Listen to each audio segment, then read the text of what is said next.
Okay, hello all. So I'm Dr. P.Karthika Devi, Assistant Professor from the Department of English. So today in this e-content I have decided to introduce you to basic research ethics.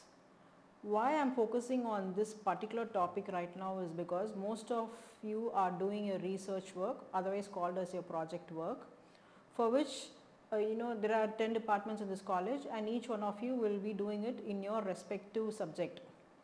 Here I just want to outline the basic research ethics which every researcher should know. So as beginners, you need to be exposed to the basic guidelines. So this is what we are going to see in this video today.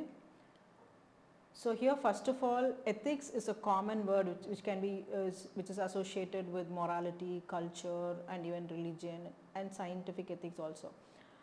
This word ethic is derived from the Greek word ethos, and in general it focuses on many things that includes your customary practices, habits of certain population, characters and disposition.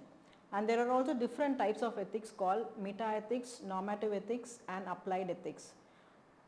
The cult of all these ethics is that there should be a sense of right and wrong, which you don't need any other legal body to enforce it.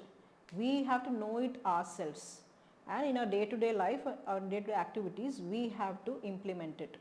And this is what we called as moral philosophy. So before embarking on a research work, you have to be very clear on certain moral principles or philosophy. So that is what is to be listed over here. So when we say moral philosophy, what we are trying to say is that once you don't fall in line with it, there is no rule or no legality to catch hold of you. You have to do it on your own. You have that moral responsibility to implement it in the right way. And here, as far as research is concerned, there is a body called as COPE, which this Committee on Research Ethics was formulated in the year 1977, and they generally come up with certain guidelines which every researcher should follow, and these rules are uniform across the globe. So the first thing, the tendency of any researcher will be, while you are going through review of literature, the first tendency will be to go through other research works and to the maximum you try to use it in your research work. There are so many ways in which you will do it, and on the whole we call it as research misconduct. And the first misconduct is falsification.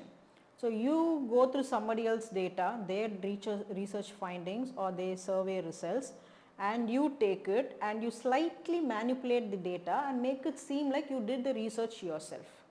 So this is a tendency. It can be for science majors or even humanities also, you could do that. So this is one pitfall that you should all avoid. The next thing is fabrication of details. This can even be called as fillers.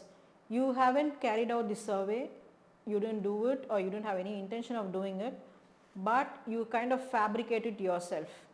For example, if the idea was to take a survey among 100 consumers, you do it for 20 to 25 and the rest of the data you fill it as per your not convenience, in your favor, which will support your hypothesis. So that again should be avoided.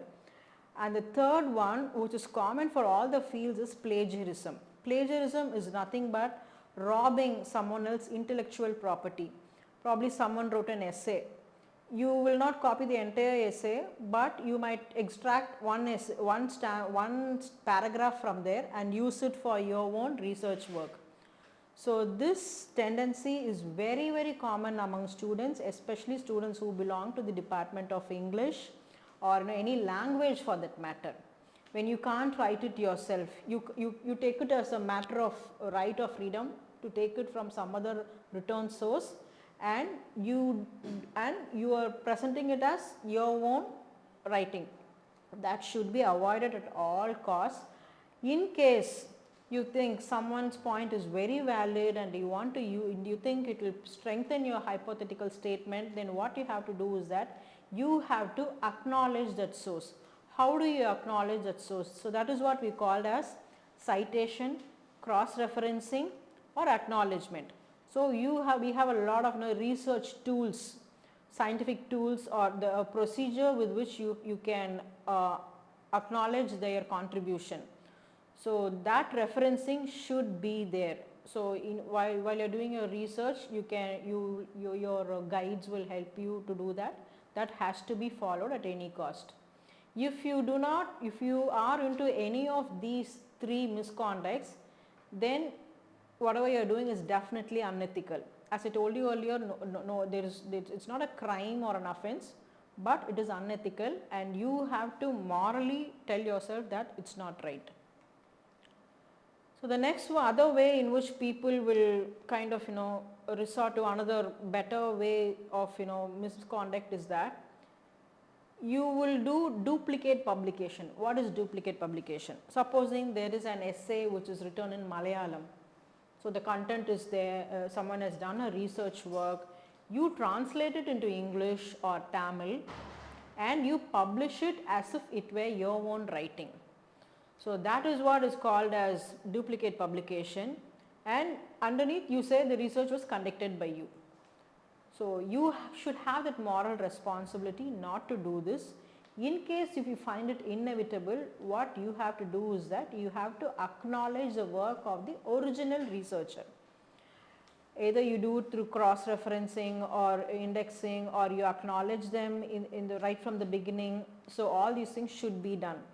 Next thing is called overlapping publication. So what happens is you're not extracting someone else's entire project or thesis, just a part of it, and you're using it here in your work. So that should also be avoided.